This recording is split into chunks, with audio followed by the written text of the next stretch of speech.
visit your health food store and you visit the homeopathic section, you're gonna see a lot of different types of homeopathic preparations. The first one you're gonna see are single remedies. They come in these little vials. They've got the single remedy name on there, and this is gonna be unique to your specific symptom state that you're in.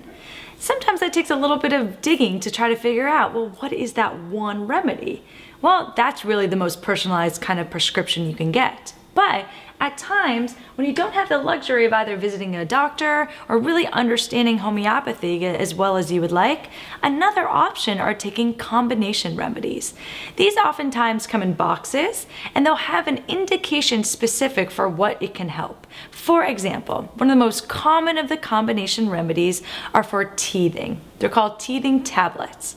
What a combination remedy does is it takes the most common remedies specific to help with teething.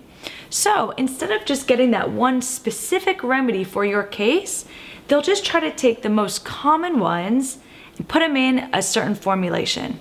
I think there's no harm in this. This could be very effective, but I would recommend this just for acute and minor ailments. But when it comes to the long-term, more of the complex ailments, I recommend that you visit a doctor to get that one unique remedy for you.